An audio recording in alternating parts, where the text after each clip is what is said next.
Tiyak na kaibigan, maligayang pagbabalik sa aming channel. Ano ang mangyayari kapag ang isang perpektong binala na pakikiapid ay naging isang nakamamatay na bitag na sisira sa mismong may kasalanan? Espesyal ang kwentong ito. Tinatawag itong ang panghuling diagnosis. Ito ay tungkol kay Fernando, isang asawang nag-isip na nanalo na siya. Nagtagumpay siyang makapagstay ng 7 araw sa bahay ng kanyang magandang assistant na si Cristina at inakala niyang si Marina, ang kanyang asawa, ay isang mapaniwalaing babae na madaling lokohin ngunit labis siyang nakamali. Nang bumalik si Fernando sa bahay, isang simpleng tanong lamang mula kay Marina ang nagpahiga sa kanya sa takot at nagpadala sa kanya sa ospital kung saan siya ay nagwawala sa isterya. Anong sakit ang itinago nga assistant na iyon na nakpanik sa kanyang asawa? At paano nang napakaganda ng paghihiganti ni Marina? Bago namin ibahagi ang sikreto, gawin muna nating roll call. Pakiusap pindutin ang like at subscribe ngayon din. Pagkatapos, paligayahin ang comment section sa ibaba sa pamamagitan na paglalagay na inyong pangalan, lungsod at salitang narito. Halimbawa, Jose mula Cebu, narito. Gusto kong makita kung saang malungsot ang aming makaibigan na handa ng panoorin ngayon kung paano tatanggap ng parusa ang isang manloloko at ang kanyang kasamahan. Handa na ba kayo? Sige. Isinara muna ang safety belt, huminga ng malalim, sumabak na tayo. Nang umaga na iyon, ang atmosfera sa hapagkainan nina Fernando at Marina ay parang normal at tahimik. Ang halimuyak na malambot na tortang itlog na may farm fresh na longganisa na niluto ni Marina ay pumuno sa silit nagtatagisan sa mahal na pabango na kakalagay pa lamang ni Fernando sa kanyang polo para sa trabaho. Mapakumpiyansang nakaupo si Fernando, busili kinakain ang kanyang almusal, samantala si Marina, ang kanyang asawa sa loob ng 5 taon, ay abala sa kusina na nakahanda ng lalagyan ng hiniwa na prutas para sa kanya. Para kay Fernando, ngayon ay araw ng kalayaan niya. Sa kanyang isipan, itinayo niya ang isang perpektong senaryo na naniniwala siyang hindi kailanman mahahanap ng kanyang asawa na iniisip niyang naif at tahimik na babae. Habang umuya, lumingon si Fernando kay Marina nang lapitan siya nito na may basong tubig. Mahal, tawag ni Fernando. Ang tinik niya ay nagpapakukunwaring abalang-abala. Aalis ako ng medyo maaga ngayon. Lipat papuntang Cebu City ng alas 10 ng umaga. Malamang magtatagal ako roon ng 1 linggo. Ang kliyente para sa bagong hotel project na ito ay napaka-demanding, kaya kailangan kong personal na pangasiwaan ito. Marahang inilagay ni Marina ang baso sa mesa. Blanko ang kanyang mukha, walang kahit na isang palatandaan ng pagdududa. Bahagya lamang siyang ngumiti, isang ngiti na talagang mahirap basahin, at pagkatapos ay umupo sa tapat ng kanyang asawa.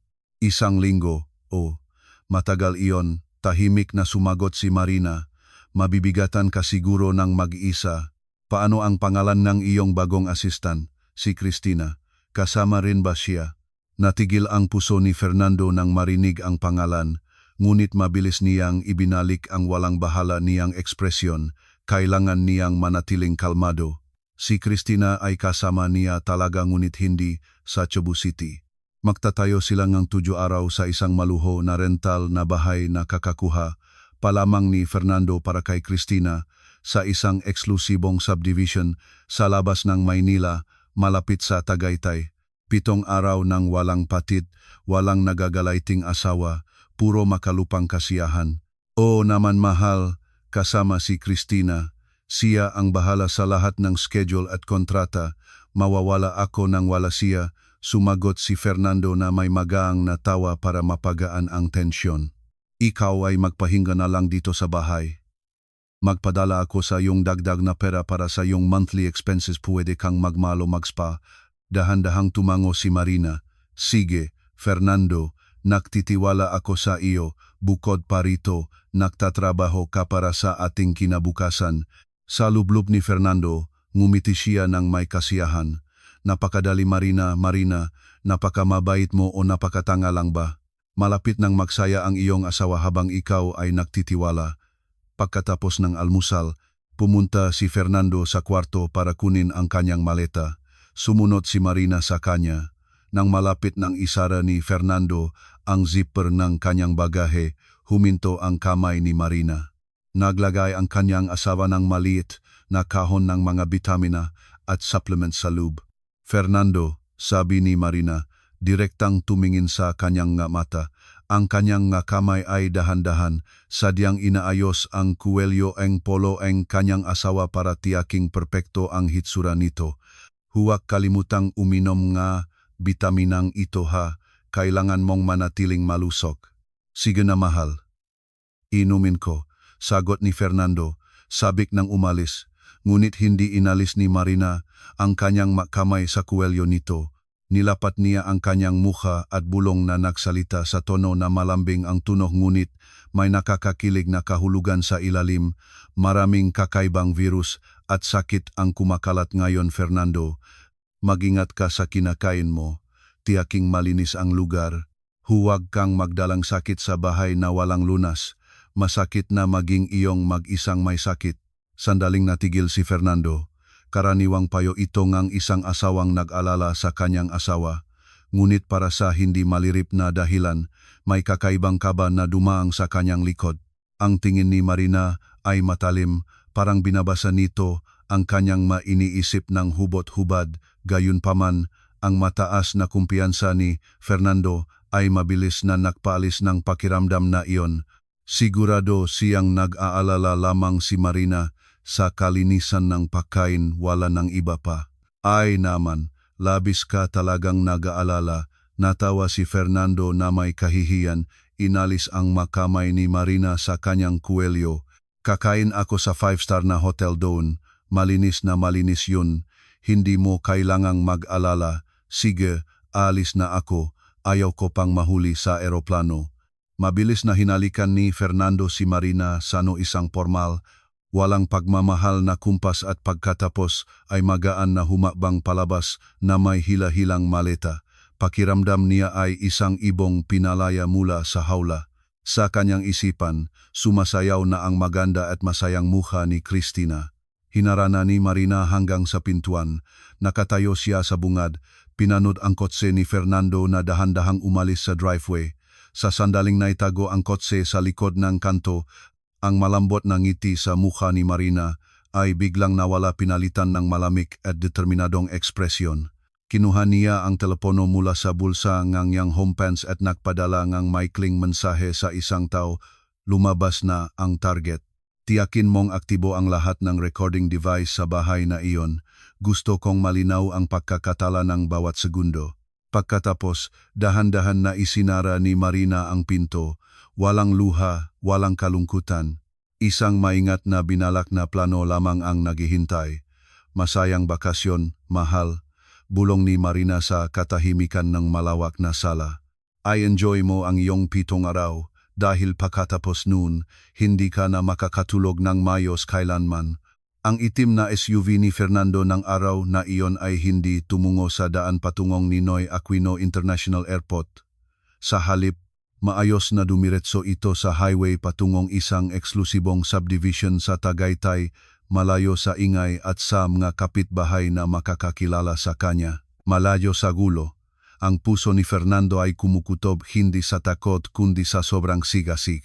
Sa passenger seat, nakakalimutang balibaktad ang kanyang briefcase, tahimik na saksing malaking kasinungalingan na kanyang pinagtatakpan. Nang dumating sa 2-story minimalist na bahay na may matas na saradong gate, dahan-dahang nagbeep si Fernando. Ilang saglit lamang, automatikong bumukas ang gate at doon nakatayo ang babaeng nagpapasaya ng maaraw ni Fernando sa opisina. Si Cristina, isang batang babay, ay nakasuot ng magaang na sundres hanggang tuhod na nagpapakita ng kanyang maputing balat. Ang kanyang mahabang buhok ay magandang nakalaya at isang matamis na ngiti ang namumukatkat sa kanyang pagbati sa kanyang hari. Sa sandaling bumaba si Fernando mula sa kotse, tinanggap siyang mahigpit na yapos. Kumalat sa hangin ang matamis na halimuyak ng kanyang pabango, maring nagtataban sa amoy ng baby powder o kusinang pampalasa na madalas nitong makita sa damit ni Marina. Akala ko naatraso ka pa dahil sa traffic, sabi ni Cristina sa sadyang mapanukso na tono. Agad na niyakap ang braso ni Fernando. Para sa iyo, akyatin ko pa ang Mayon Volcano, lalo na ang traffic. Nang akit si Fernando, malaya siyang tumatawa. Muli siyang nakaramdam na parang bata ang bigat ng trabaho, ang mga layunin ng kumpanya, at ang walang ekspresyon na mukha ni Marina sa bahay ay agad na nawala sa kanyang alaala. Ang bahay na ito ay naging paraiso ni Fernando sa susunod na 7 araw. Walang reklamo sa basang tuwalya sa kama, walang tanong tungkol sa pera para sa pagkain, walang obligasyong makunwaring tapat na asawa. Si Cristina ay perpektong naglilingkod sa kanya mula sa pagluluto ng mainit na ligo at pagmasahe ng kanyang napagot na balikat hanggang sa pakikinig sa kanyang pagmamayabang tungkol sa kanyang tagumpay sa trabaho na madalas na sinasagot ni Marina ng may kalamigon. Ngunit sa likod ng tawanan at lambing, hindi nalalaman ni Fernando ang isa pang pares ng mata na tahimik na gumagawa. Sa ikatlong gabi, habang nagpapahinga sila at nanonood ng palabas sa sala, sinimulan ni Cristina ang kanyang palabas ng may mahinhin na kahusayan. Malalim siyang huminga, nakatingin sa kanyang telepono ng may malungkot na mukha. Ano, bakit mukha kang may problema? Tanong ni Fernando, hinahaplos ang buhok ng kanyang asistan. Yung telepono ko kasi Fernando, nanguso si Cristina. Patay na siya. Gusto ko sana mag-order ng pizza yung 4 cheese na mahilig ka. At parang hindi rin maganda ang wifi dito pag telepono ko ang gamit. Humihigbi si Cristina ng may napakakapanipaniwalang helpless na ekspresyon. Pwede ko bang hiramin ang telepono mo sandali para mag-order lang ng pagkain? At gusto ko ring tingnan ang galitrato natin kanina, ang ganda talagang kamerang telepono mo. Nang walang anumang pagdududa, nagamot si Fernando sa bulsa at inilabas ang kanyang smartphone. Pinakabagong modelo ang telepono na naglalaman ng lahat ng access sa kanyang pribadong buhay, mula sa mga email sa trabaho at social media hanggang sa kanyang premium banking app. Sige, gamitin mo. Ang password ay ang ating katangisip na anibersaryo 1001, magaan na sinabi ni Fernando. Ipinagmamalaki niyang makapagpahiram ngang mahal na gadget sa kanyang kasintahan. Para sa kanya, ito ay isang anyo ngang kapangyarihan. Malawak na ngumiti si Cristina, mabilis na kinuha ang telepono. Salamat mahal. Ikaw talaga ang pinakamabuti. Bakit hindi ka nalang maligo? Masariwa ka na pagsapit ng pizza. Sumunod si Fernando. Tulad ng isang baka na may singsing sa ilong, pumunta siya sa banyo, humahum ng isang kanta.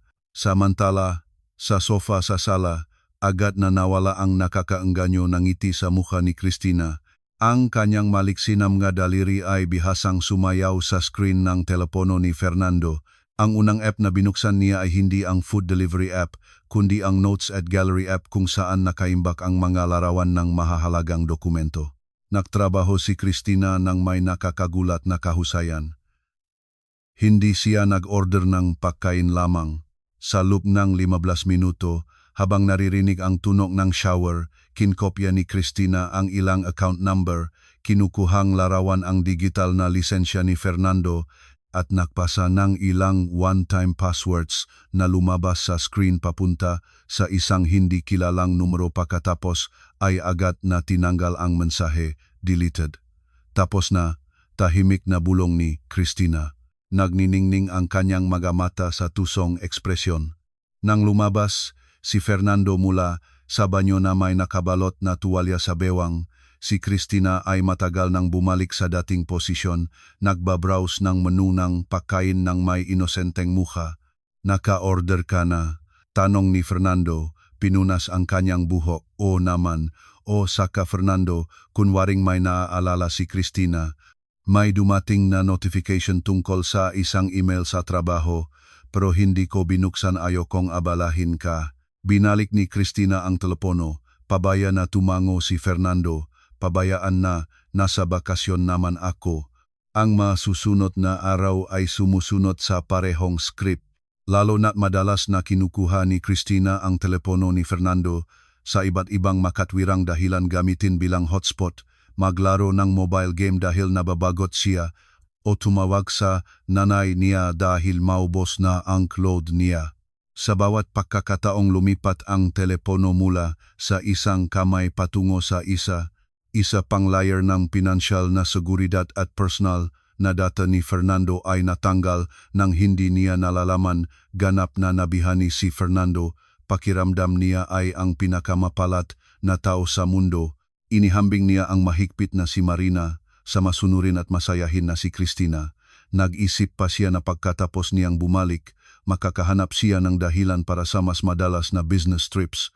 Ang ikapitong gabi ang huli bago bumalik siya ay nanghihinayang si Fernando na kailangan na niyang umalis sa rental na bahay. Bukas ay kailangan ko nang bumalik sa asawa ko, nagreklamo si Fernando, nakatingin sa kisame ng kwarto, pabalik sa boring na buhay.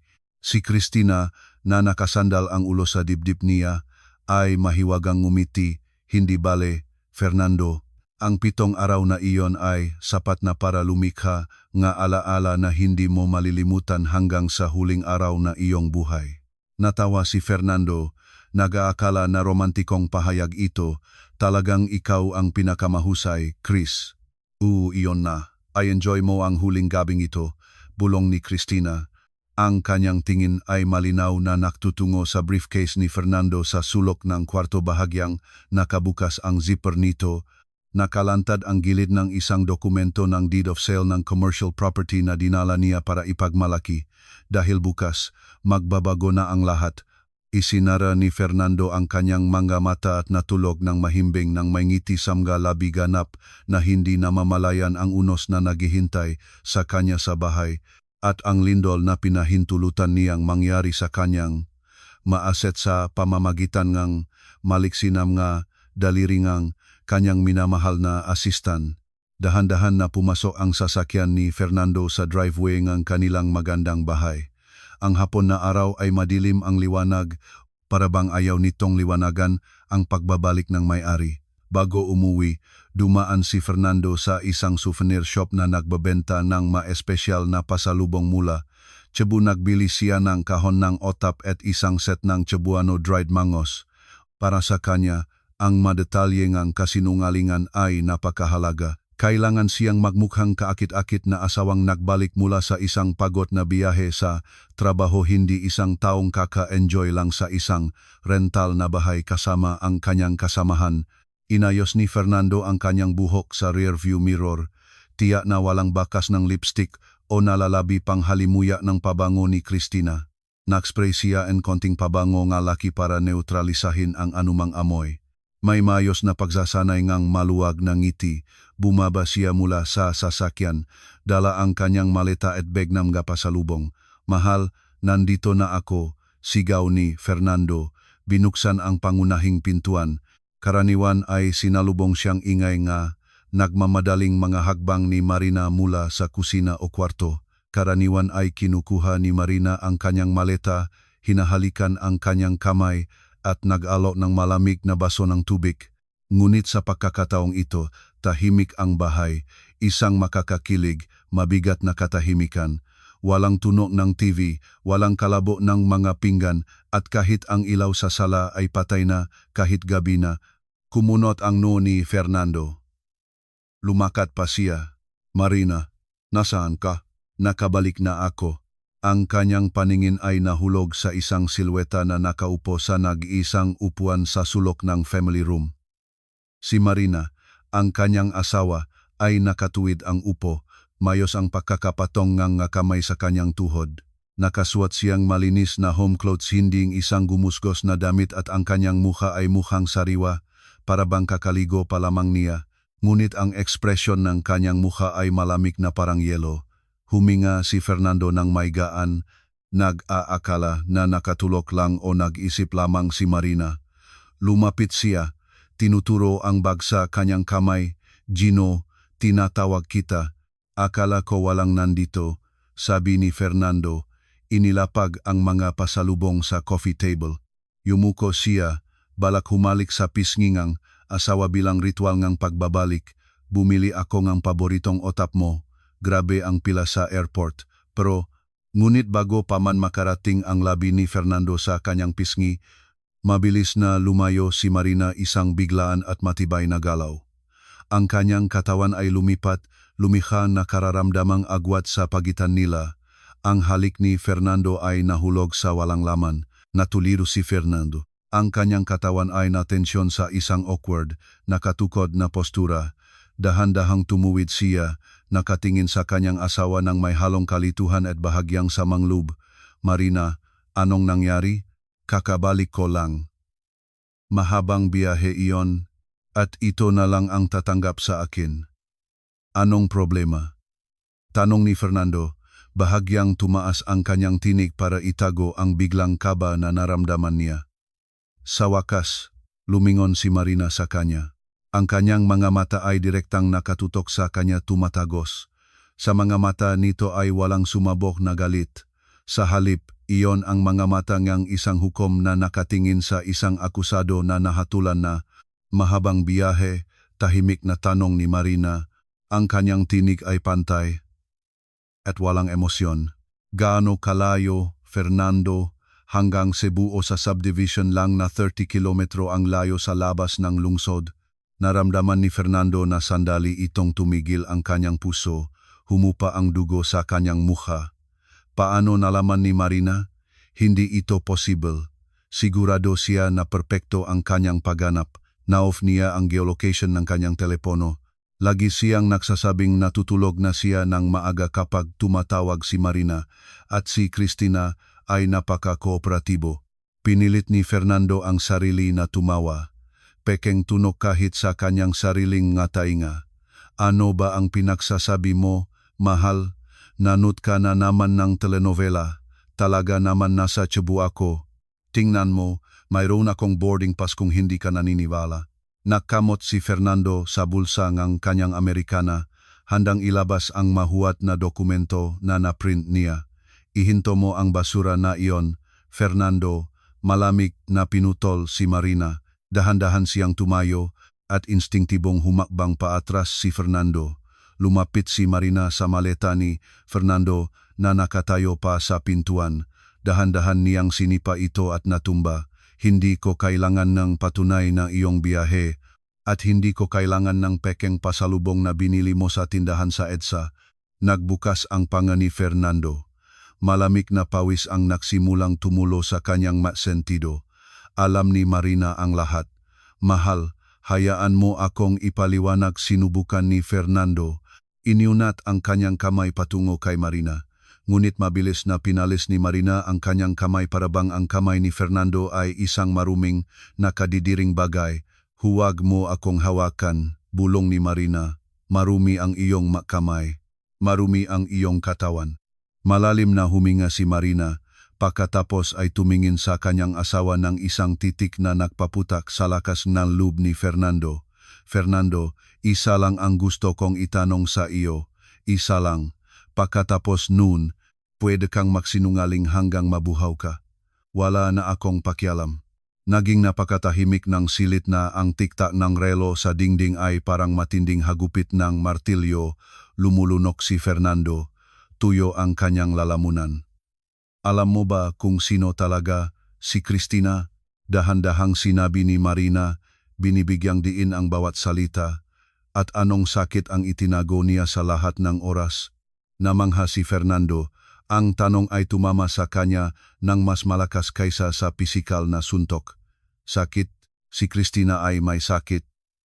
Anong ibig mong sabihin ng sakit? Si Cristina ay malusog na malusog. Siya ay pinutol ni Fernando ang sarili, napagtanto na hindi direktang inamin niya ang alam niya sa pisikal na kondisyon ni Cristina. Ngumisi si Marina, isang ngiting punong tagumpay at mapait na kasiyahan. Oh, tiyak ka, maingat mo ba siyang nasuri? Tauntang tanong ni Marina. Sayang, Fernando, sobrang abala mo sa iyong pagnanasa para mapansin na walang perpektong krimen. Ang iyong minamahal na assistant ay may isang nakakatakot na medikal na sikreto, isang bagay na nakakahawa, isang bagay na mapanira. Naging bale ang isipan ni Fernando. Ang imahe nga 7 araw na puno nga kasiyahan kasama si Cristina ay biglang naging isang pelikula nga horror. Naalala niya ang kanilang intimate na sandali. Naalala niya kung paano siya hindi nagproteksyon dahil nag-isip siyang si Christina ay isang mabuting babae. Ang salitang sakit na sinabi ni Marina ay nakpalabas sa kanyang tainga tulad ng sirena ng babala. Huwag mo akong lokohin, Marina. Anong sakit niya? HIV? Syphilis? Ano? Nagsimulang mawalan ng kontrol si Fernando. Sa pagtatakot, hinawakan niya ang balikat ni Marina. Hindi sumagot si Marina. Timingin lang siya ng may kasuklaman sa mga kamay ni Fernando sa kanyang balikat. Pagkatapos ay muling naktugma ang kanilang mamata. Alamin mo na lang mismo o hintayin mo lang na lumabas ang masintomas. Marahil sa isang linggo o marahil bukas ng umaga ay magsisimulang magblister ang iyong balat. Pagkasabi ng mga salitang parang sumpa, lumiko si Marina at naglakad patungo sa kanilang kwarto. Ikaw ay matutulog sa guest room ngayong gabi. At huwag mong paksamahin ang iyong makakubierto sa aking makakamit. Utos ni Marina, hindi luminghon. Ayoko nang magpalaki ng panganib ng impeksyon sa pamamagitan ng iyong lawe. Click. Narinig ni Fernando ang tunog ng susi na iniikot sa kandado ang pintuan ng master bedroom. Nanatili si Fernando sa gitna ang malabo-liwanag na sala. Humina ang kanyang matuhod. Ang matulis na kumpiyansa na naramdaman niya kanina ay naging alikabok pinalitan ng binhi na takot na nagsimulang kumalat sa buong kanyang nervous system. Tumingin siya sa kanyang makamay. Pagkatapos ay hinawakan ang kanyang mukha paranoid na naisip ang nakamamatay na virus na nagpaparami sa kanyang dugo. Christina, pumintik ang boses ni Fernando. Nerbiyosong nahangad siya sa kanyang bulsa para sa telepono, balak tumawag sa kanya. Ngunit sa kaibuturan ng kanyang puso, alam niya, ang kanyang bangungot ay nagsisimula pa lamang. Ang tunog ng susing iniikot sa kandado ng master bedroom ay parang hagupit ng martilyo ng isang hukom na nagbibigay ng panghuling hatol. Natuliro si Fernando sa harap ng malaking pinto. Ang kanyang kamay ay walang saysay na nakabitin sa hangin. Mabigat ang kanyang pahinga halong ang galit sa pagkagulat at yelong takot na umaakyat sa kanyang lalamunan. Marina, buksan mo ang pinto. Sa wakas nangahas si Fernando na kumatok. Huwag kang magparang bata. Kausapin natin ito. Saan mo nakuha ang impormasyong iyan? Sino ang nag-akay sa iyo laban sa akin? Katahimikan. Walang sagot mula sa loob. Bahagyang tunok lamang ng papalayong mga hakbang ang nagpapahiwatig na malamang ay humiga na si Marina. Walang anumang pakialam sa presensya ng kanyang asawa. Umungol si Fernando sa kabiguan. Lumiko siya, marahas na pinahalong kamay sa kanyang buhok. Kaguluhan ang nakahari sa kanyang isipan. Ang mga salita ni Marina ay patuloy na inuulit sa kanyang ulo tulad ng isang punit na plaka. Nakakahawa, mapanira, putya, bulong ni Fernando. Naktungo siya sa sofa sa sala kung saan nakapatong ang kanyang briefcase. Nanginginig ang magakamay niya nang muling kinuha niya ang telepono. Nagliwanag ang screen. Nagpapakita na wallpaper na litrato nila ni Marina mula sa nakaraang bakasyon na saktan ng panloloko ang ironya nito. Mabilis na nak-scroll siya hanggang sa kontak na nakasava sa alias na BL Logistics para hindi mapahinalang tawag. Pinindot niya ang tawag. Hindi maabot ang tinatawag na numero o nasa labas nege saklo, nege serbisyo. Ang pantay na boses ng automated operator ay tumarak sa kay Fernando tulad ng malamig na karayom. Binabaan niya ang tawag at subukang muli at muli, 3 beses. Iyon lang ang resulta. Si Christina, nasa nakaraang 7 araw ay sumasagot agad kahit gisingin pa sa kalagitnaan ng gabi, ay biglang nawala. Bakit patay ang telepono niya? Nakpanik na bulong ni Fernando. Alam ba niyang alam ni Marina? O kaya siya ay sobrang sakit na hindi na niya hawak ang telepono. Malamig na pawis ang pumuslit sa kanyang noo. Bumaksak siya sa sofa, hinihila ang kanyang kurbata na parang binibitak siya nito. Nagsimulang gumawa ng pinakamasamang na senaryo ang kanyang isipan. Paano kung tama si Marina? Paano kung si Christina nga ay may sakit? Sinubukan ni Fernando na alalahanin ang hitsura ni Christina. Perpekto ang kanyang balat, maliwanag ang kanyang mamata, Malusog na pula ang kanyang malabi, walang palatandaan ng sakit, ngunit doon pumasok ang duda. Sandali lang, nag-isip si Fernando. Sa ikalawang araw, uminom siyang isang pulang kapsula. Sabi niya ay bitamina para sa balat. At sa ikalimang araw, bahagya siyang inubo at matagal siya sa banyo. Agad na binuksan ni Fernando ang web browser ng kanyang telepono. Balisang nagmamakinilya ang kanyang madaliri sa search bar. Mga sintomas ng nakamamatay na STD sa babae ng walang panlabas na palatandaan. Lumabas ang resulta sa loob na ilang segundo. Daandang medical na artikulo ang nakpuno sa screen. Lumaki ang mamata ni Fernando habang binabasa ang headline, nakatagong syphilis, internal herpes, unang yugto ng HIV, high-risk HPV, drug-resistant gonorrhea. Pinindot niya ang isang artikulo. Nag-scroll ang kanyang mata sa mga linya na medikal na paliwanag. Madalas na ang tagahatid ay hindi nagpapakita na mga nakikitang pisikal na sintomas sa mga unang yugto. Ngunit ang virus ay lubhang nakakahawa sa pamamagitan ng mga biological fluid. Halos lumabas ang telepono sa kanyang makamay. Naramdaman niya ang alon ng pagkasuklam. Ang maalaala ng kanilang intimacy kasama si Christina, dati ay napakamaganda, ay ngayon ay nire-replay tulad ng mga eksena ng isang horror film. Inisip niya ang milyon-milyong hindi nakikitang virus na nag-ambayan sa kanyang dugo, dahan-dahang kinakain ang mga selulang kanyang katawan. Bigla, naramdaman ni Fernando ang matinding pangangati sa kanyang kaliwang braso. Maikting niyang kinamot ito. Lumipat ang pangangati sa kanyang lig, pagkatapos ay sa kanyang hita. Psychosomatic na pangangati ito, isang pisikal na reaksyon sa kanyang mental na panik. Ngunit para kay Fernando, ito ay nakakatakot na totu. Kumakati. Nagpanik na sinabi niya, nagsisimula na ito. Tumakbo si Fernando sa guest bathroom. Pinagliwanag niya ang pinakamataas na ilaw at pinunit sa katawan ang kanyang polo. Tumayo siya sa harap ng salamin, sinisiyasat ang bawat sentimetro ng kanyang balat. Naghahanap siyang pulang batik, pantal, sugat, anumang bagay na maaring kumpirmahin ang kanyang takot. Malinis ang kanyang balat maliban sa mga pulang marka ng kanyang sariling balih na pagkakamot, ngunit hindi ito nagpakamot sa kanya. Ang kawalan katiyakan ang unti-unting pumapatay sa kanya. Si Marina ay dapat na may alam na partikular na bagay, bulong ni Fernando sa kanyang maputlang refleksyon sa salamin. Hindi siya nagsasabi nito ng walang katibayan. Sinabi niya, nakatagong sakit, ibig sabihin, mayroong medical na record. Ilang beses na nagbuhos ng malamig na tubig si Fernando sa kanyang mukha, umaasang magising mula sa bangungot na ito. Ngunit hindi inalis ng malamig na tubig ang kanyang takot.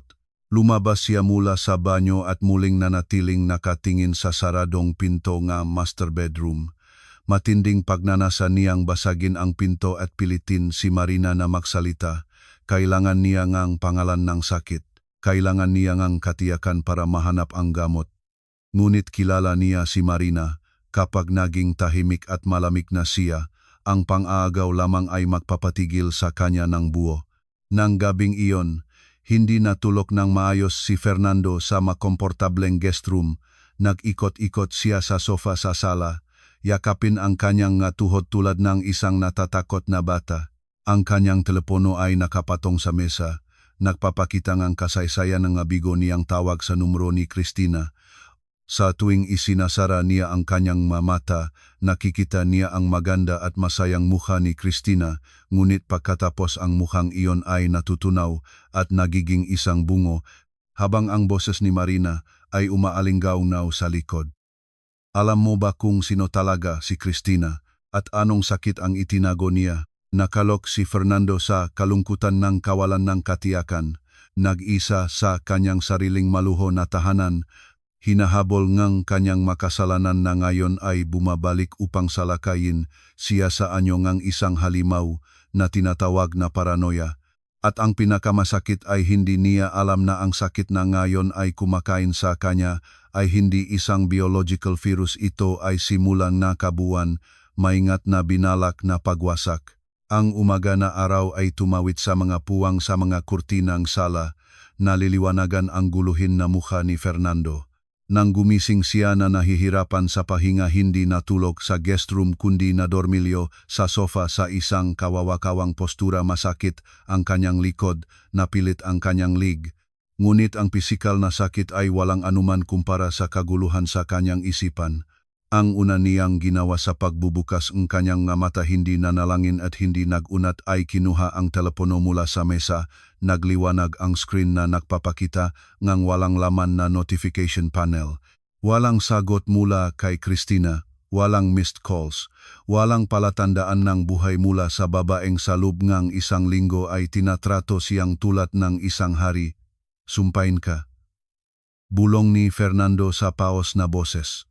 Kung tumakas ka, ibig sabihin ay may itinago ka talaga.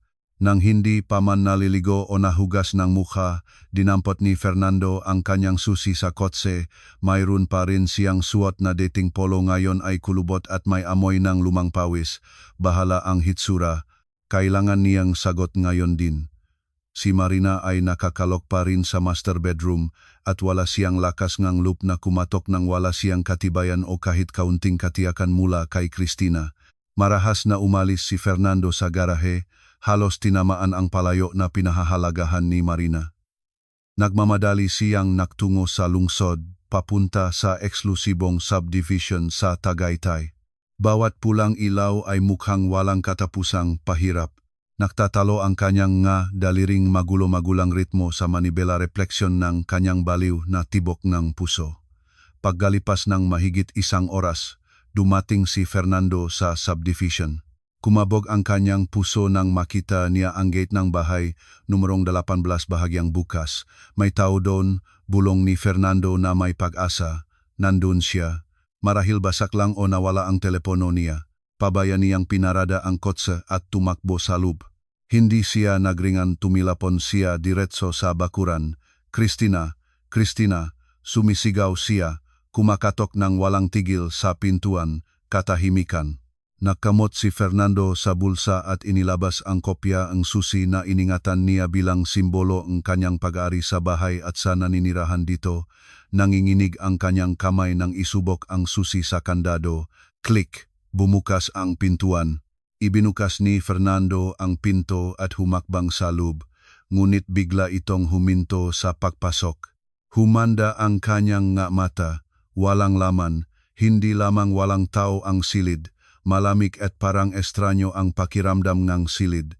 Ang personal na gamit ni Christina, ang koleksyon ng sapatos sa may pasukan, ang nang walang saysay na palamuti sa dingding na binili niya sa isang bazar, ang tumpok ng fashion magazine sa mesa, lahat ay nawala. Ang sala ay mukhang isang sterile at hindi pa tinitirhan na display house, malinis, maayos, at walang kaluluwa. Tumakbo si Fernando sa master bedroom. Ang lugar kung saan nagdaan ang mga naglalagablab na gabi ay ngayon ay disinfeksyon na, malinis at mayos na nakatiklop ang kumot sa kama. Buwang nakabukas ang mapintuan ng aparador, nagpapakita ng madilim at walang laman na espasyo. Wala kahit isang sinulit na naiwan. Kahit ang basura sa maliit na basurahan sa sulok ay nailipas na. Impossible, pamintik ni Fernando. Humina ang kanyang matuhod. Naupo siya sa gilid ng kama. Kagabi pa lamang kami narito. Sinabi niya sa akin na baliw siya sa akin. Bigla niyang narinig ang mabibigat na hakbang na papalapit mula sa pintuan. Mabilis na lumingon si Fernando, umaasa na babalik si Christina. Ngunit isang lalaki sa madilim asul na uniforme ang lumabas, guardian ng subdivision. Fernando Ignacio, bati, NG Guardia, mukhang nalilito. Ano ang ginagawa ninyo rito? Akala ko lumayo na kayo kasama ang binibini. Nagtagal si Fernando, desperadong hinawakan ang kalyero ng guardia. Nasaan siya? Nasaan ang babaeng naninirahan dito? Natuliro ang guardia at sinubukang kumawala. Uy, kalma po kayo. Si Christina Andrada ay umalis ng madaling araw, mga 4 ng umaga. Umalis? Umalis? Sumigaw si Fernando. Nabali ang boses. Saan siya pumunta? Paano? Saan? Hindi ko alam, sir. Dumating ang isang malaking pickup truck. Napakabilis ng mga tao. Iniwan lang niya ang susi sa garpos, sinabi niya tapos na ang kanyang renta at alam na ninyo. Pagkatapos binigyan niya akong malaking tip, kaya binuksan ko ang main gate para makaalis sila nang walang abala. Bitawan ni Fernando ang guwardiya. Dahan-dahang gumuho ang kanyang katawan pababa sa dingding. Sinabi niyang alam ko na, walang malay na naulit ni Fernando. O sir, sinabi ngang guwardiya. Sinabi niyang alam na po ni Fernando ang maaga siyang aalis para maiwasan ang trapiko. Mukhang napaka-apuradong umalis, sir, parang tumatakbo mula sa demonyo mismo. Umikot ang mundo ni Fernando. Ang masalita ngang guwardiya ay nagpapatunay ngang kanyang pinakamasamang katakutan. Tumakas si Cristina. Tumakas siya agad pagkatapos ng 7 araw. Bakit magtatakbo ng ganitong dali sa madaling araw ang isang tao kung hindi siya nagtatago ng krimen o ngang nakakatakot na sikreto? Sa kaguluhan ng isipan ni Fernando, ang sirekrito ay isinalin sa isang salita, sakit. Dapat ay alam ni Cristina na nahawa na niya siya. Marahil natakot siya na ipagsampa siya ni Fernando. Marahil natakot siyang kuhain ng pulisya dahil sa sadyang pagkalat ng sakit na nakukuha sa pakikiapid. Kaya naman na walang bakas, pinunasan ang lahat ng ebidensya ng kanyang pag-iral. Biglang bumalik ang pangangati mula kagabi, ngayon ay mas matindi. Para kay Fernando, tila libu-libong apoy na langgam ang gumagapang sa ilalim ng kanyang balat sa mga braso, lig at may puson. Maikting niyang kinukamot ang kanyang mga braso hanggang naging pula at hilaw ang balat. Marumi, bulong ni Fernando, tinik punong galit at pagkasuklam. 1 linggo akong natulog sa sarangang sakit. Natulog ako kasama ang pinagmumulang ng sakit ng 1 buong linggo. Naramdaman niyang marumi, napaka hindi matiis na marumi. Mapait ang lasa sa kanyang bibig. Nahihilo siya. Nang hindi man lang nagpapaalam sa nalilitong guwardiya, tumakbo si Fernando palabas ng bahay. Sumakay siya sa kotse, ipinagpag ang pintuan. Pabilis-bilis ang kanyang pahinga tulad ng taong nakaligtas sa tangkang pagpatay. Tinitigan niya ang kanyang nanginginig na mga kamay sa manibela. Kailangan kong doktor, bulong niya sa sarili. Luhang takot ang pumasok sa kanyang mamata. Kailangan kong pagsusuri ngayon bago pa mahuli ang lahat. Si Marina ay tama. O Diyos ko, tama si Marina. Ang babaeng iyon ay isang sakuna. Pinilar ni Fernando ang makina. Pinindot ang pedal ng malakas, umalis ang sasakyan. Iniwan ang bakanteng rental na bahay bilang tahimik na monumento ng kanyang kamangmangan. Sobrang nababalisa siya sa inaakala niyang virus sa kanyang katawan, kaya hindi niya napansin ang tunay na virus, ang pinansyal na pagguho na inihasik ni Cristina na nagsimula ng kumalat at salakayin ang lahat ng aset na pag-ari niya. Ang kotse ni Fernando ay pumasok sa garahe ng pabilis-bilisang galaw. Pina-off niya ang makina ngunit hindi agad bumaba. Nangakpas ang kanyang ulo sa manibela, walang malay na nakatingin sa dingding ng garahe. Ang imahe ng bakanteng rental na bahay at ang mga salita ng guwardiya ay patuloy na uminok sa kanyang isipan tulad ng bayo. Kalmado ka, Fernando, kalmado. Bulong niya sa sarili, sinusubukang itama ang kanyang gapang na pahinga. Kailangan mo lang tanungin si Marina. Kailangan mo ang pangalan ng sakit. Kapag nalaman mo ang pangalan, makakahanap kang gamot. No, lutas ang problema. Naktipon na huling lakas si Fernando at nakpunta sa bahay. Umaasa siyang humupa na ang galit ni Marina sa umaga o kahit handa na siyang kausapin siya bilang dalawang matatanda. Ngunit ang nakita niya sa sala ay nagpatigil ng kanyang dugo. Nakatayo si Marina sa tabi ng hapagkainan. Hindi siya umiyak at hindi sumisigaw. Nakasuot siyang maliwanag na dilaw na rubber gloves tulad ng gagamitin sa paglilinis ng banyo at isang medikal na mask ang nagtatakip sa ibabang bahagi ng kanyang mukha. Sa kamay niya ay isang bote NG disinfectant. Marina, anong ginagawa mo?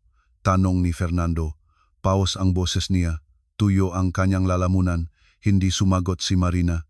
Timingin lamang siya kay Fernando nang may walang epekto na ekspresyon, halo ng pag-ingat at pagkasuklam. Nang humakbang si Fernando pasulong patungo sa sofa, Agad na nag-spray si Marina ng disinfectant sa hangin sa pagitan nila lumikha ng manipis at maanghang na ulap ng alkohol. Huwag ka umupo doon. Pinahinaan ng mask ang boses ni Marina ngunit hindi ang katalas nito. Ang sofa na iyon ay kakalabas lang mula sa dry cleaning. Ayoko nye anumang kontaminasyon. Bumukas ang panga ni Fernando. Kontaminasyon. Gusto mong sabihin na mikrobyo na ako? Mas masahol pa, maikting na sagot ni Marina. Itinuro niya ang isang sulok malapit sa pintuan. Doon ay nakapatong ang isang lumang plastik na upuan, karaniwan ay nakaimbak sa likod na bakuran kasama ang isang mura at simpleng set ng malamine na pinggan. Kung gusto kang gumupo, doon ang iyong lugar. Kung gusto mong kumain o uminom, gamitin mo ito. Huwag mong hawakan ang aking crystal glasses o ceramic na mga plato. Ayoko nang makpalaki ngang panganib ngang impeksyon sa pamamagitan ng iyong lawe. Naramdaman ni Fernando na namumula ang kanyang mukha. Tinatrato siyang tulad ng isang ketongin mula sa medieval na panahon. Nagsimulang kumulo ang samain gloob, ngunit ang takot sa katotohanan sa likod ng aksyon ni Marina ay mas matindi pa. Katawa-tawa ito, Marina. Labis kang nag-exaggerate. Bulalas ni Fernando, kahit ang kanyang mapa ay hindi mangahas humakbang pa. Ako ang iyong asawa, hindi isang halimaw. Asawang 7 araw na natulog kasama ang pinagmumulan ng sakit. Malamig na sagot ni Marina. Lumapit siya sa tumpok ng maruming damit ni Fernando mula sa kanyang maleta. Gamit ang mahabang sipit para bang nakakasuklam sa kanya ang kahit humipo ng tela, tinipon ni Marina ang mahal na damit ni Fernando sa isang malaking itim na plastik na bag. Ibababad ko ito sa mainit na tubig bago hugasan o baka mas mabuting sunugin na lang. Nilunok ni Fernando ang kanyang lawe. Ang matalik at kalmadong magalaw ni Marina ay mas nakakatakot kaysa sa isang marahas na pagsabog. Ang katotohanang gumawa siya ng ganitong matinding hakbang, ang disimpeksyon ay nangangahulugang totoang banta. Hindi si Marina ang uringang taong naniniwala sa pamahiin o natatakot ng walang dahilan. Siya ay matalino, lohikal at mapakalkula. Marina, pakiusap, humina ang boses ni Fernando. Naging isang desperadong pagmamakaawa. Nalagpasan ang kanyang ego at kayabangan. Lumapit siya. Binabalewala ang stream ng disinfectant na pinuntirya ni Marina sa ilalim ng kanyang paa. Humihingi ako ngang paumanhin. Mali ang ginawa ko. Inamin ko ito. Nakamali ako. Ngunit pakiusap, sabihin mo lang sa akin kung ano ang nangyari sa akin. Anong sakit ang kay Christina? Umatras si Marina ng isang hakbang, pinapanatili ang ligtas na distansya. Timingin niya sa kanyang asawa na ngayon ay mukhang kaawa-awa. Nakulubot ang polo. Mapula ang mga mata, maputla ang mukha. Nagsisimula na bang kumati ka, Fernando? Biglang tanong ni Marina. Ang tanong ay tulad ng trigger. Instinktibong kinamot ni Fernando ang kanyang leg. O konti, sintomas ba iyon? Dahan-dahang tumango si Marina. Nakibot ang kanyang mamata ng may malamig na ekspresyon ng pag-aalala. Ang pangangati ay simula pa lamang. Madali ring magsusunok ang iyong balat.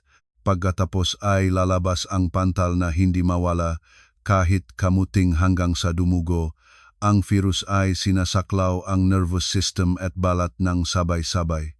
Matindi na ang pangingining ng katawan ni Fernando. Hindi na kayangang kanyang matuhod ang kanyang bigat. Bumaksak siya, lumuhod sa malamig na tila na sahig. Ano ang pangalan nito, Marina? Ano ang pangalan ng sakit? Halos sumisigaw na siya. Luhang purong takot ang dumadaloy sa kanyang mukha. Para mahanap ko ang gamot, huwag mo akong pahirapan ng ganito. Nakatingin si Marina sa kanya mula sa likod ng kanyang mask. Nagpahinga siya, pinayagan ang katahimikan na pahirapan ang kaluluwa ni Fernando. Nakalimutan ko ang medikal na termino, Fernando. Masyadong komplikado at nakakayamot para matandaan. Pantay ang sagot ni Marina. Malinaw lang ang isang bagay. Hindi ito isang ordinaryong sakit. Ito ay isang maruming sakit, bungang walang responsibilidad na pakikiapit. Pagkatapos ay lumiko si Marina Inilapag ang boteng spray sa mesa at naktungo sa gawing kusina bago mawala sa likod ng dingding. Bahagya siyang lumingon. Huwag mo na akong tanungin pa. Nakakandiri, paman lang na isipin ito lalo na ang bigkasin ang pangalan nito. Kung totoo kang lalaki, harapin mo ang iyong makasalanan. Pumunta ka sa doktor. Humingi ng pinaka-kompletong laboratorio. Hayaang marinig mo mismo ang hatol mula sa isang medikal na eksperto, hindi mula sa asawang pinisdal mo. Naiwan si Fernando nag-isa sa sala na mabahong alkohol. Nakatayo siya sa sahig, nakatingin sa lumang plastik na upuan na inihanda para sa kanya. Nakaramdam siyang pagdudual. Ang kanyang balat ay parang lalo pang kumakati at naginit tunay na sensasyon na nilikhang ang iyang sariling isipan na pinapakain ng pagtatama. Ospital, bulong ni Fernando, humihingal. Mahirap siyang tumayo at muli niyang kinuha ang susi ng kotse. Kailangan ko akat maktungo sa ospital. Ayoko ngang mamatay ng walang saysay dahil sa babaeng iyon. Tumakbo si Fernando palabas ng bahay tulad ng isang taong balif iniwan, si Marina na nagmamasid sa kanya mula sa kurtina ng bintana sa kusina. Dahan-dahan niyang inalis ang mask, inilantad ang isang mahina ngunit mapagtagumpay na ngiti. Sa kanyang mukha ay walang isa, mangluha puro kasiyahan lamang sa isang naisagawa na plano. Takbo, Fernando, tahimik na bulong ni Marina. Takbo ng kasing bilis mo, ngunit saan ka man patakbo, ang pagwasak ay nandun na sa iyong sariling bulsa. Ang elite na pribadong ospital na St. Luke's Medical Center ay nakatayo ng may dignidad. Ang masalamin na dingding nito ay nakmumukhang marilak sa tanghaling araw ng Maynila. Para sa karamihan eniga tao, ang lugar na ito ay simbolo eniga, pag-asa at pagipapagaling. Ngunit para kay Fernando, ang multistory na gusali ay mukhang pintuan NG huling paghuhukom. Nakmamadaling pinarkahan ni Fernando ang kanyang kotse sa basement parking, hindi nakpapansin na pataktabi ito sa katabing espasyo. Tumakbo siya sa pangunahing lobby, naktulak ng ilang bisita nang hindi nakpahumanhin. Ang malamig na pawis ay nakbabad sa kanyang polo, ginagawa pang mas kawawa ang kanyang guluhing hitsura sa gitna ng mayos na mga medikal na empleyado. Sa self-registration terminal, nerbiyosong kinukuha ng kanyang daliri ang screen. Hindi niya alam kung saan magparehistro, dermatology, general medicine o diretso na sa emergency. Putya, bulong niya. Lahat na. Nagprint siya ng 3 numero, dermatologist, general physician at diagnostic laboratory. Ikinapit niya ang mga tiket sa kamay tulad ng mga anting-anting. Sa malamig na waiting area, nemeryosong nakaupo si Fernando. Walang tigil na nag-uuga ang kanyang binti. Sa tuwing umuubo o bumabahing ang isang pasyente sa kalapit, nagtitihaw siya ngang pahinga at umaatraso. Napuntirya siya ngang paranoia. Tila nakikita ngang lahat ang dumi na nakakalapit sa kanya. Para bang ang masalitang manlolokong may sakit ay nakatatu sa kanyang Pasyente Fernando Ignacio Ocampo, pumunta na po sa nurses station. Ang boses mula sa intercom ay nagpabanggon kay Fernando. Nagmadali siyang pumunta sa primary assessment desk. Timingin sa kanya ang isang batang nurse nang may magalang ngunit may bahagyang pagtataka sa kanyang magulo-gulong hitsura. Ano po ang dahilan ng inyong pagbisita, sir? Tanong nito, inaayos ang sphygmomanometer. Nilunok ni Fernando ang kanyang laway, naglingon-lingon para tiyaking walang nakikinig. Yumuko siya papalapit sa salamin na partisyon. Ate, bulong niya ng punong pagkakamali, kailangan kong pagsusuri para sa mga nakakahawang sakit. Lahat, HIV, syphilis, herpes, hepatitis, lahat. Gusto ko ang pinaka-kompletong pagsusuri, walang pakialam sa gastos. Profesional na tumango ang nurse kahit bahagyang nangibabaw ang kanyang makilay. May partikular bang sintomas kayo, sir? Kumakati. Lahat ng katawan ko kumakati. Bulalas ni Fernando ng sobrang lakas. Pagkatapos ay ibinaba ang boses. At parang mainit malamig ako. Mahinang-mahina rin ako. Nakaroon akong malapit na pakikipag-ugnayan sa isang taong pinahihinala ang may napakaseryosong sakit. Tinatype ng nurse ang kanyang mareklamo sa computer. Sige, sir. Pakiupo muna sa labas ng kwarto ng doktor. Tatawagan kayo para sa konsultasyon at para sa mga laboratory request. Muling umupo si Fernando. Nang sumandal siya sa mahirap na silya, ang kanyang tingin ay aksidenteng nahulog sa isang pamilyar na figura sa dulo ng hospital koridor. Natuliro ang kanyang puso, si Marina. Ang kanyang asawa ay dahan-dahang lumalakad mula sa direksyon ng farmasi. Nakasuot siya ng simpleng puting blusa at itim na pantalon. Mukhang nasa ibang mundo siya kumpara sa magulo-gulong estado ni Fernando. Hindi tumitingin si Marina sa kanyang direksyon. Tahimik siyang naglalakad, bahagya ang pakiling ng ulo. Binabasa ang isang papel marahil reseta o resulta ng pagsusuri bago isinuklay ito sa kanyang bag. Sumigaw ni Fernando ngang pangalan niya, ngunit nakuha siya ngang boses sa kanyang lalamunan. Isang lahat-lahatang damdamin ng kahihiyan ang pumigil sa kanya. Paano niya matatawag ang kanyang asawa sa lugar na ito habang naghihintay sa mga pagsusuri para sa sakit na bungangang kanyang sariling kataksilan? Ngunit ang talagang nagpaalog sa puso ni Fernando ay ang ekspresyon ng mukha ni Marina nang itingtingala nito at tumingin diretso sa direksyon ng exit. Hindi iyon galit, ito ay awa. Nang sumagi ang tingin ni Marina sa direksyon ng dermatology waiting area, para bang alam niyang nandun si Fernando, naktakma ang kanilang makamata sa loob ng isang sekundo.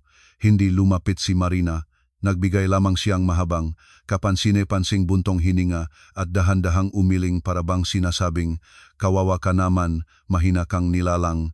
Pagkatapos ay lumiko siya at lumakad palayo, iniwanan si Fernando nang nag-iisa kasama ang kanyang katatakutan. Alam niyang nandito ako, nagpanik na naisip ni Fernando, nagpapagsuri rin siya. Diyos ko, kung si Marina ay nakasakit dahil sa akin, ako ay tunay na halimaw. Ang damdamin ng pagkakasala na dati ay nailibing sa ilalim ng pagnanasa at kahambugan ay nagsimulang lumabas, ngunit ang takot sa kamatayan ay lagi pa ring mas malakas. Pasyente Fernando Ignacio Ocampo, pwede na po sa kwarto numero 3. Inalis ng tawag si Fernando sa kanyang mainiisip. Nanginginig ang mga paa, pumasok siya sa examination room. Sa loob ay nakaupo ang isang kalalakihang doktor katamtamang gulang. Suot ang makapal na salamin, may nameplate sa dibdib na nakasulat, Dr. Gabriel Orense, MD, FPCP.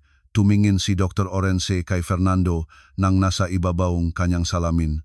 Matalim at nakakatakot ang tingin, ngunit sa gilid ng kanyang labi ay may mahina at hindi masuri na ngiti. Magandang tanghali, Fernando Ignacio, bati ni Dr. Orense sa mahinahon na baritono. Maupo, relax lang. Sinabi sa akin nurse na gusto ninyong dumaan sa kumpletong pagsusuri dahil sa isang high-risk contact. Naupo si Fernando sa silyang pasyente, kanyang pinagsamang makamay. O doktor, pakiusap, tulungan ninyo ako. Naging tanga ako, nakamali ako.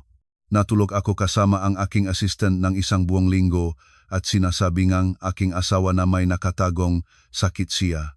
Pakiusap, suriin ninyo ako agad doktor, bata pa ako, ayoko pang mamatay. Dahan-dahan na tumango si Dr. Orense.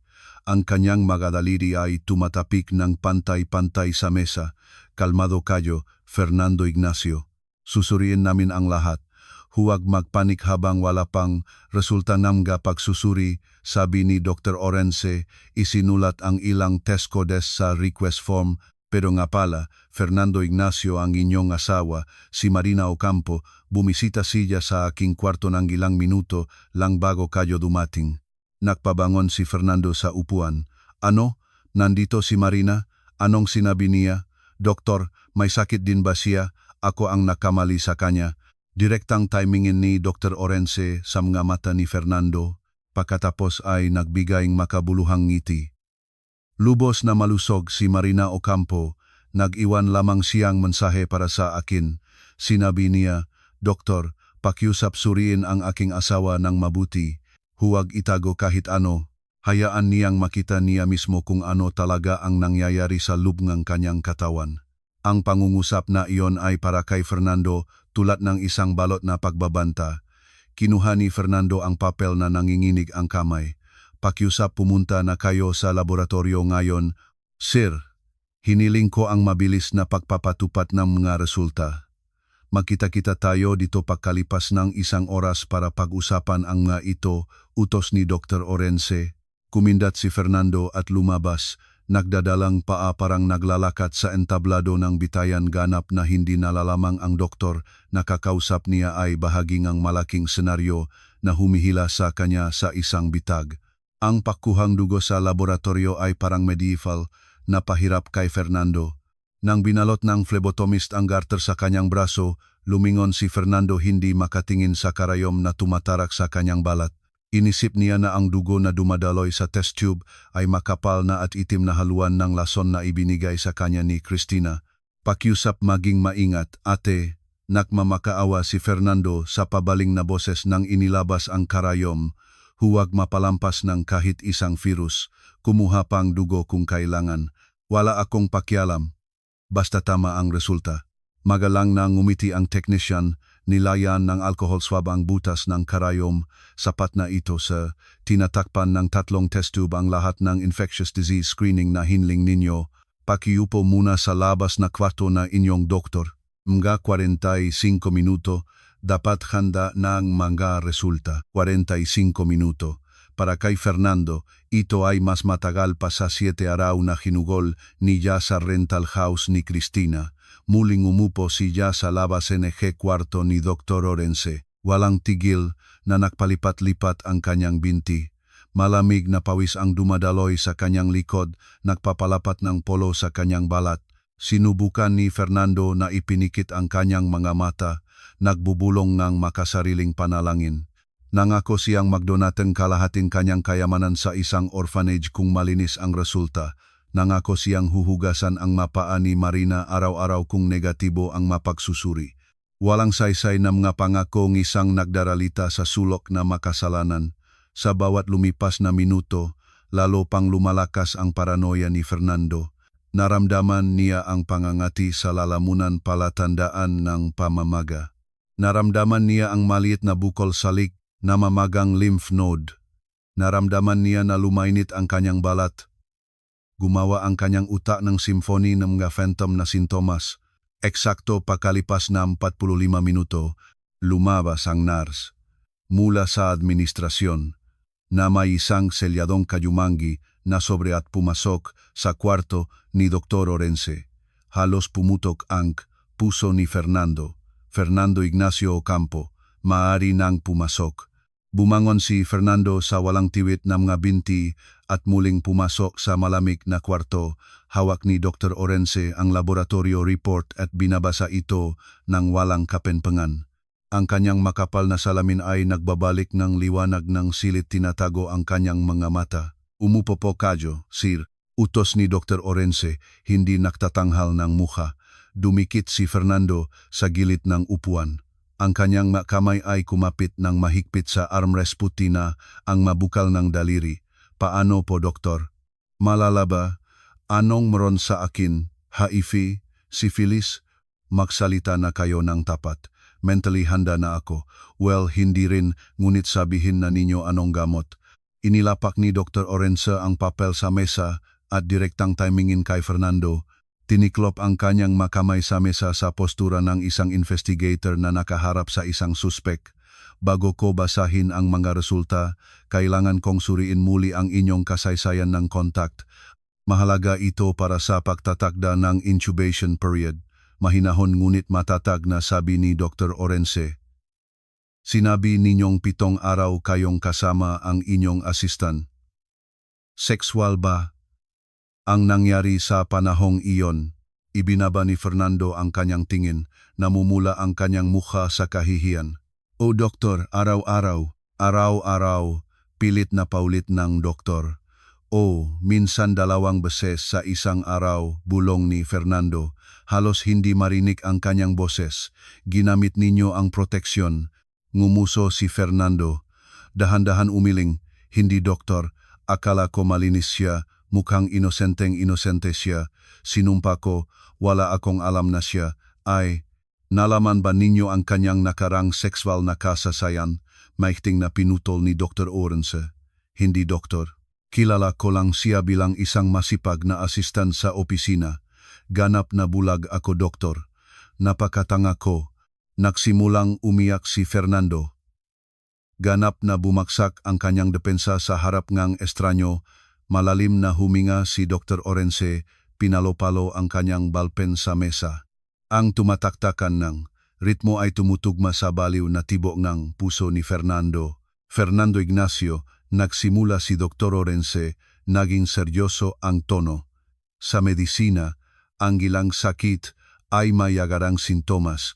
Ang iba ay matahimik na mamamatay hindi matukoy hanggang huli na. Ang inyong asawa, si Marina Ocampo, ay tila lubos na nakakaunawa ng konsepto ng isang tahimik na mamamatay. Itinanghal ng Fernando ang kanyang mata. Ang luha ay nagbababajidas sa kanyang maruming pisngi. Anong ibig ninyong sabihin?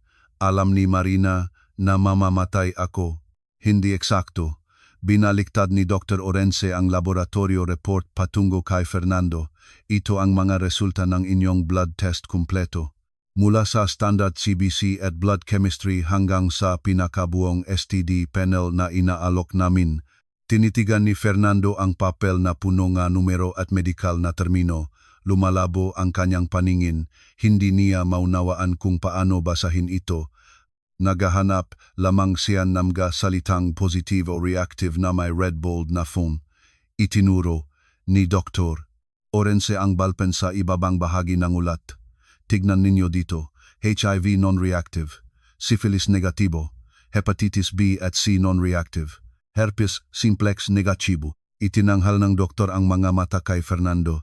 Medikal na pagsasalita, malinis ang inyong katawan, walang virus, bakterya o fungi na lumipat mula sa sexual na kontak na iyon, lubos kayong malusog. Natigilan si Fernando, nakabukas ang kanyang bibig, mabagal na pinoproseso ng kanyang utak ang impormasyon. Malinis, negatibo ako. Hindi ako may sakit, nautal si Fernando, nagpapalipat-lipat sa pagitan ng paniniwala at hindi. Ngunit ang pangangati, ang lagnat. Psychosomatic sir. Walang malasakit na sumagot si Dr. Orense. Nasa inyong isipan lang lahat iyon, bungangang pakiramdam ng pagkakasala at ng takot na itinurok sa inyong asawa. Ang matinding stress ay maring maktulot en si skin reactions, tulat en si pangangati.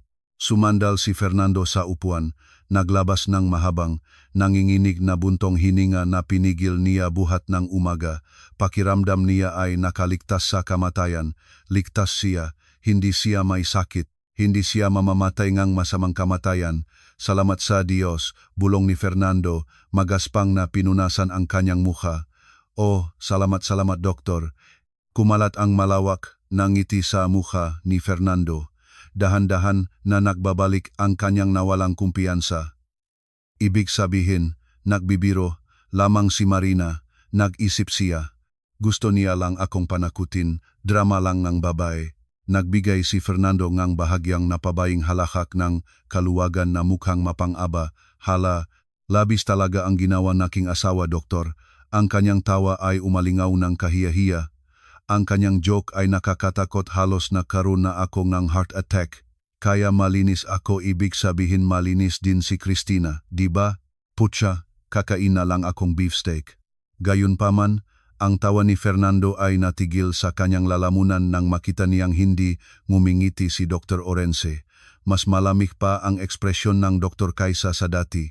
Huwag magmadali sa pagsasaya, Fernando Ignacio. Pinabaya ng boses ni Dr. Orense ang euforia ni Fernando. Sinabi ko ang inyong pisikal na katawan ay malusok, ngunit hindi pa tapos ang aking panghuling diagnosis. Nakamot si Dr. Orense sa drawer ng kanyang mesa. Inilabas niya ang makapal na pulang folder hindi karaniwan na hospital medical chart. Sa kanang itaas na sulok ay walang logo nga, ospital, isang maliit na label lamang na nakasulat. MGA datos NG panghuling diagnosis. Iniwan ito ng inyong asawa para sa akin. Sinabi niya na kung negatibo ang inyong pisikal na laboratorio, ibibigay ko sa inyo ang mga resulta mula sa laboratorio na ito. Dahil ayon kay Marina Ocampo, ang tunay na sakit ay wala sa inyong dugo, nandito ito. Iniabot ni Dr. Orense ang pulang folder sa mesa patungo kay Fernando. At bilang doktor, dapat ko kayong bigyan ng babala. Ang sakit sa folder na ito ay mas nakamamatay kaysa sa anumang virus na maari kong suriin sa laboratorio na ito. Ang sakit na ito ay maaring pumatay ngang inyong kinabukasan sa loob ng ilang segundo. Nagtatakang tinitigan ni Fernando ang pulang folder. Ang kaluwagan na kakaramdaman pa lamang niya ay napawi pinalitan ng isang mas malalim at mas makakakilik na kutob. Ang kanyang kamay ay dahan-dahang inyunat na hipo ang folder. Muling nanginginig ang kanyang nga daliri. Buksan na ninyo, Sir. Malamig na utos ni Dr. Orense. Panahon na para malaman ninyo ang tunay na sakit na itinago ng babaeng si Cristina. Nanginginig ang kamay ni Fernando habang hinihipo ang ibabaw na makapal na pulang folder. Magaspang at malamig ang tekstura nito kabaliktaran ng manipis na papel ng medikal na ulat. Doktor, bakit ito? Bakit ba ito sa dachi? Tanong ni Fernando sa pause na boses. Ang kaluwagan mula sa negatibong resulta ng pagsusuri ay dahan-dahang namamatay pinalitan ng bagong, mas makapal na alon ng pagkakabahala. Timingin niya sa maliit na label, mga datos ng panghuling diagnosis. Hindi sumagot si Dr. Orense. Sandalan lamang niya ang kanyang marangyang office chair, pinagsamang ang kanyang nga braso sa dibdib, at pinanot si Fernando ng walang kapenpangan halongan awa at nakatago na kasiyahan. Buksan na lang, Sir. Ito ang kumpletong rekord ng impeksyon na natanggap ninyo sa nakalipas na 7 araw, saad ni Dr. Orense. Huminga ng malalim si Fernando at binuksan ang folder. Lumabas ang kanyang mga mata. Sa loob ay hindi masart ng tibok ng puso o x-ray ng baga. Ang unang pahina ay isang printout ng bank statement ng kanyang pangunahing account kung saan pinagtatago niya ang lahat ng kanyang ipon at natatanggap ng sweldo. Pangalawa, kasaysayan ng transaksyon ng kanyang platinum credit card. Ikatlo, trade report mula sa investment app sa kanyang telepono. Inihilik ni Fernando ang mapapel sa kanyang mukha. Balisang nag-scroll ang kanyang mga mata sa mga hanay ng numero. Outgoing bank transfer 250,000. Outgoing bank transfer 2 million. Jewelry purchase A 250,000. Basang-basa ni Fernando. Ang kanyang bulong ay naging lalo pang malakas at balisang-balisa. Malamig na pawis ay muli niyang binabasa sa kanyang nasentido. Ang petsa ng transaksyon, lahat ay tumutugma. Unang araw, ikalawang araw, ikatlong araw, eksakto nang siya ay nalinlang ni Cristina sa rental na bahay. Eksakto nang walang pasubaling ibinibigay niya ang kanyang telepono kay Cristina sa ilalim ng pagkukunwari ng hihiram lang sandali para mag-order ng pagkain. Ito ay impossible. Maiting na umulit-ulit si Fernando. Sino ang gumawa nito? Ang aking account. Bakit zero ang balanse? Bakit wala ng limit ang aking credit card? Bigla, bumukas ang pintuan ng kwarto. Mabilis na lumingon si Fernando. Si Marina, ang kanyang asawa, ay mayos na pumasok. Ang kanyang autoritatibong presensya ay pumuno sa maliit na silid. Wala na ang mask. Ang kanyang mukha ay nakamakeup ng magaan at may gana isang maliwanag na kaibahan sa guluhing hitsura ni Fernando na parang kalyebrat. Inilipat ni Marina ang walang laman na upuan sa tabi ni Fernando at tahimik na naupo. Timingin niya sa kanyang asawa, pagkatapos ay ibinalik ang atensyon kay Dr. Orense. Salamat sa pagsusuri ng pisikal na kondisyon ng aking asawa, Dr. Magalang na sabi ni Marina. Negatibo ang mga resulta, tama, pisikal siyang malusok. Nang may pagalang, tumango si Dr. Orense, tama, Marina Ocampo, si Fernando Ignacio Ocampo ay malinis sa lahat ng sakit na nakukuha sa pakikiapit. Biologically, lubos siyang malusog. Walang virus ang pumasok sa kanyang sistema. Nang maramdaman ni Fernando ang maliit na pagkakataong depensahan ang sarili, agad niya itong sinakmal. Inihagis niya ang pulang folder sa mesa sinusubukang muli ulitin ang huling kaunting dignidad sa harap ng kanyang asawa. Nakita mo, Marina? Narinig mo? Sigaw ni Fernando. Itinuro si Dr. Orense. Sinabi, Enge Doktor malusog ako. Malinis ako. Ang iyong nga bintang ay ganap na kasinungalingan. Wala akong dinala na sakit sa bahay. Nagpanik ka lang ng walang dahilan, gusto mo lang akong galitin ng drama mong iyan sa huwat na sakit. Bumangon si Fernando, nakaramdam ng tagumpay. Ngayon ipaliwanag mo kung bakit nandito ang aking mga bank records. Nagpasok ka sa aking telepono, winasak mo ang aking mga account para lang mapahiya ako. Ito ay, umupo ka, Fernando. Ang utos ni Marina ay tahimik ngunit tumatalab.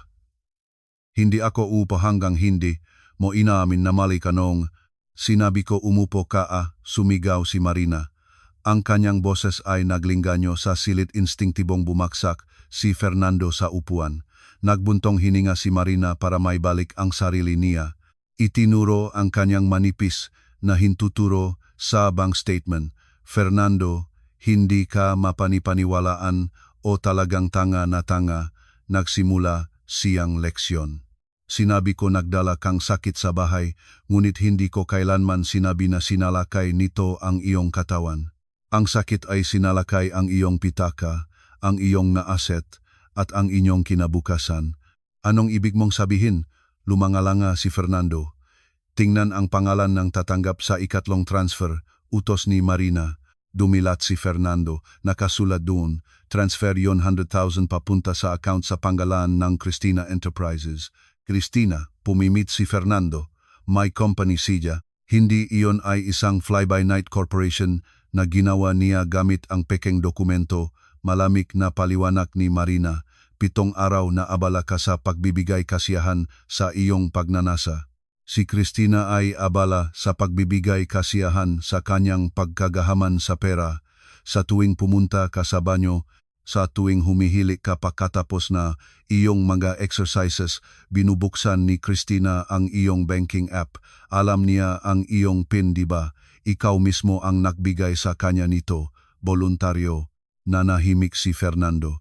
Sa kanyang isipan ay nabalik ang sandali nang ipinagmamalaki niyang ibinigay ang password ng kanyang telepono ang ating katang-isip na anibersaryo, 1001. Nagnakaw siya sa akin, bulong ni Fernando. Naging abo ang kanyang mukha, mas masahol pa sa magnanakaw. Fernando, nagpatuloy si Marina. Binabaliktad niya ang pahina sa pulang folder, ipinakita ang isa pang dokumento, isang special power of attorney para sa pagbebenta ng ari-arian. Doon sa ibabaw notarial stamp ay ang pirma ni Fernando, isang lagda na nakakatakot na tunay, ngunit sigurado si Fernando na hindi niya kailanman ito pinirmahan. Ano ito? Matinding nanginginig ang kamay ni Fernando habang hawak ang papel. Ito ay isang special power of attorney para ipangako ang commercial property, ang titulong ng lupa na iningatan mo sa iyong office safe. Kinuha ni Cristina ang susi mula sa iyong briefcase nang hindi ka tumitingin. Isinangla niya ang ari-ariang iyon sa isang pribadong lender. 3 araw na ang nakakaraan, walang emosyong paliwanag ni Marina. Nawala ang pera at ngayon naghahanap ka ng lender para singilin mong interes. Naramdaman ni Fernando na umikot ang silid. Ang kisame nga, kwarto ni Dr. Orense ay parang bumabagsak pababa sa kanya. Kaya ang sakit na pinausapan mo ang terminal stage na, pinansyal na juncture. Sa distang pumasok si Marina, hindi si Cristina, ang naive na babaeng nagmamahal sa iyo. Siya ay isang profesional, isang parasite na nanganggaso sa magahanggal na inaalagaan tulad mo. Sinipsip niya ang iyong dugo sa kasong ito, ang iyong pera hanggang sa malayo, at pagkatapos ay iniwanan ang inaalagaan na dahan-dahang mamamatay. Hinawakan ni Fernando ang kanyang ulo. Ang sakit ng pagkawala ng milyon-milyon ay walang katapusang masakit kaysa sa magino na takot sa sakit na nakukuha sa pakikiapit. Pakiramdam niya'y ninakawan, hubad, niloko, at ganap na pinahiya. Bakit ka lang nanonood? Iyak ni Fernando sa desperasyon. Dumadaloy ang luha sa kanyang mukha. Kung alam mo mula pa sa simula, bakit hindi mo pinigilan? Bakit mo hinayaang mawasak ako ng ganito? Bahagyang umiti si Marina. Yumuko siya. Inilapat ang kanyang mukha sa mukha ni Fernando. Dahil kailangan mong aral, Fernando. Kung ipinakita ko sa iyo ang lahat sa unang araw, ipinagtatagtag mo siya hanggang kamatayan. Tatawagin mo akong isang selositang asawa na sinisiraan ang iyong kaligayahan, kailangan mo munang mawasak para makita ang katotohanan. Pagkatapos ay lumingon si Marina kay Dr. Orense. Doktor, palagay ko ang pasyenteng ito ay nangangailangan ng isa pang huling sorpresa. Pakipaliwanag kung sino talaga ang virus na nagngangalang Cristina. Tumango si Dr. Orense. Muli niyang binuksan ang drawer ng kanyang mesa at kumuha ng litrato. Sa larawan ay isang babaeng kapansin-pansing katulad ni Cristina, ngunit may mas simpleng hitsura nakatayo kasama si Dr. Orense sa isang family gathering. Fernando Ignacio, nagsimula si Dr. Orense. Marahil kailangan ninyong malaman kung sino talaga ang magandang assistant na ipinagmamalaki ninyo dahil kapag nalaman ninyo ang kanyang tunay na pagkakakilanlan, maintindihan ninyo na hindi ito simpleng pagnanakaw lamang, ito ay isang binalak na pagpapatupad. Nagtatakang tinitigan ni Fernando ang litrato. Sino siya, doktor?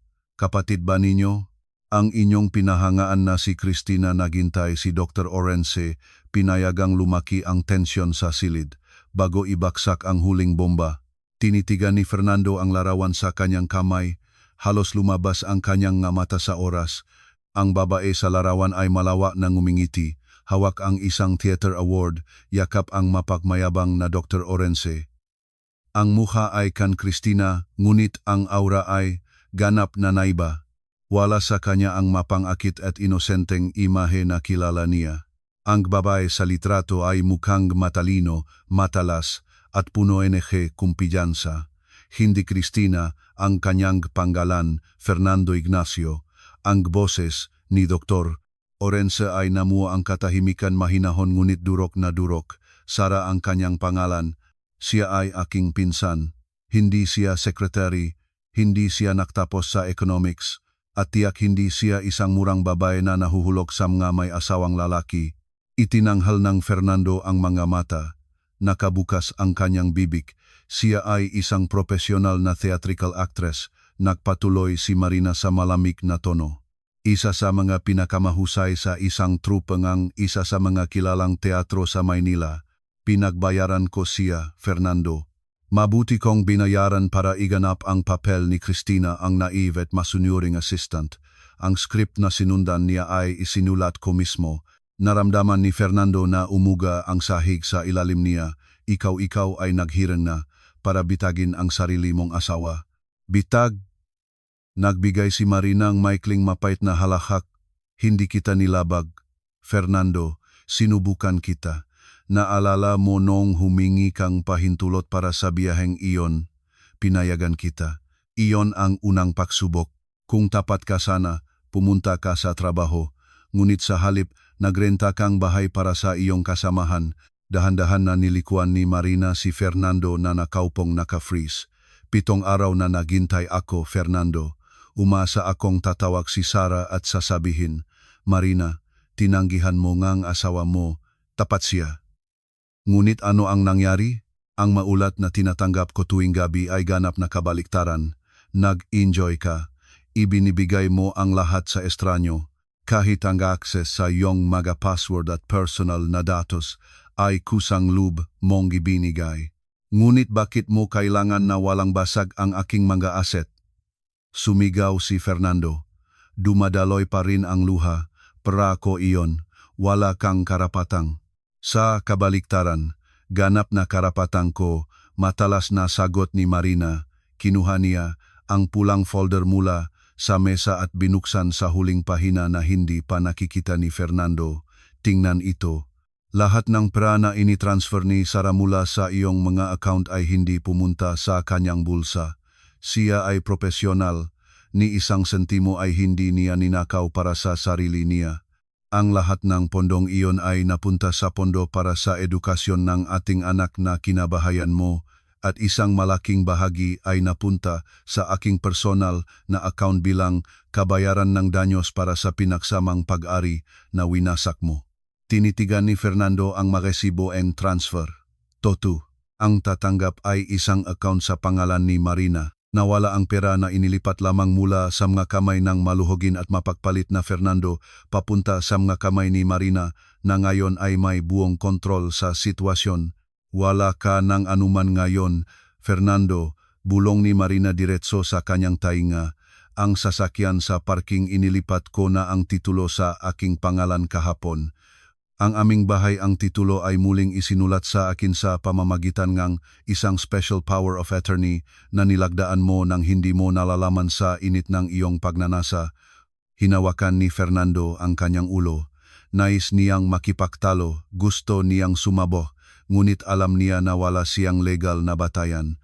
Ang malagda ay wasto. Ang access na ibinigay niya ay voluntaryo. Ikaw mismo ang naglagay ng lubid sa iyong league.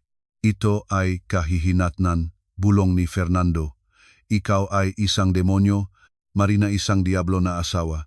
At kayo po, pumasok si Dr. Orense. Ang tono niya ay matibay para ipagtanggol ang kanyang pinsan. Pinisdal ninyo ang isang tapat na asawa. Balak ninyong pabayaan ang inyong pamilya para sa isang linggo ng kasiyahan. At ngayon may lakas pa kayong tawaging demonyo ang inyong asawa. Ang tunay na sakit ninyo ay wala sa inyong katawan, sir. Nandito ito. Itinuro ni Dr. Orense ang kanyang sariling dibdib na bubulok ang inyong puso. Nakamot si Marina sa kanyang bag at naglabas ng mahabang puting sobre na may logo ng isang korte ng pamilya. Mayos niyang inilapag ito sa ibabaw ng pulang folder. Ito ang katapusan, Fernando, ang iyong panghuling diagnosis. Tinitigan ni Fernando ang sobre. Lumabo ang kanyang paningin. Ano ito? Petisyon para sa annulment. Maikting na sagot ni Marina. Inihain ko ito ngayong umaga. Sandatahan ng lahat ng patunay ng iyong kataksilan at ng legal na paglipat ng mga aset. Wala kang makukuhang ni isang sentimo sa pinaksamang pag-ari dahil teknikal na ginastos mo na ang iyong bahagi sa iyong maliit na bakasyon at sa pagbabayad na iyong manakatagong utang sa stock market gambling na natuklasan ng aking audit team. Marina, dumawla si Fernando mula sa upuan, bumaksak sa kanyang matuhod sa paa ni Marina. Umungol siya, hindi na nagpapansin sa kanyang dignidad sa harap ng doktor. Huwag itong gawin. Marina, patawad, mali ang ginawa ko, aayusin ko ang lahat. Ibalik mo ang pera, kanselahin mo ang annulment. Nangangako ako, magiging alipin mo ako habang buhay. Huwag mo akong itapon parang basura.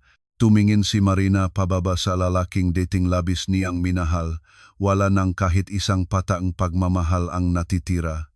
Puro awa na lang sa kung gaano kakawawa ang magiging lalaki kapag nawala ang lahat dahil hindi niya napigilan ang kanyang pagnanasa.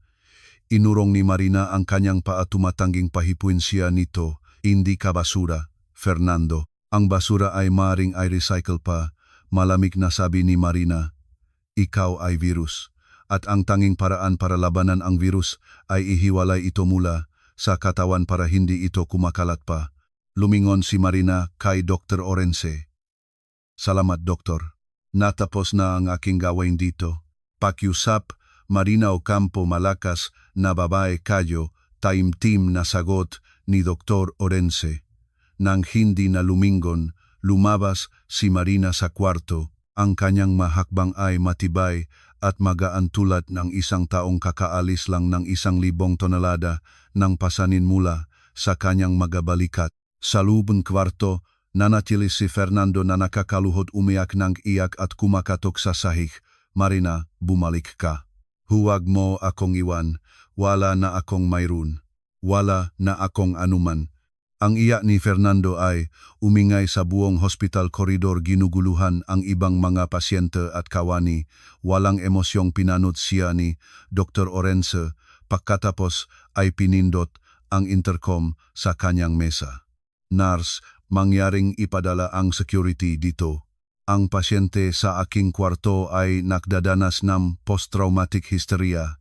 Pakiusap, tiyakin ang kanyang kaligtasan bago siya makagambala sa ibang mga pasyente. Patuloy na sumisigaw si Fernando. Pumunta siya sa ospital na natatakot sa pisikal na sakit na maaring pumatay sa kanya, ngunit umalis siya mas tiyak. Inilabas siya sa ilalim nga escort na may sakit na higit na masakit at mahirap pagalingan. Habang buhay na pagsisisi, biglang pagiging duha, at walang hanggang pag-isa. Tama si Marina. Ang sakit na itinago nga assistant, hindi HIV o syphilis. ang sakit ay ang katotohanan, at ang katotohanang iyon ay kakapatay lang sa buong buhay ni Fernando ng isang mabilis at nakamamatay na dago. Iyan na po ang kwento ng panghuling diagnosis. Kung natamaan kayo ng kwentong ito, huwag kalimutang i-like, i-subscribe at ibahagi sa mga kaibigan ninyo. Ipaalam ninyo kung sino sa inyo ang nag-isip na tama ang ginawa ni Marina sa comment section sa ibaba.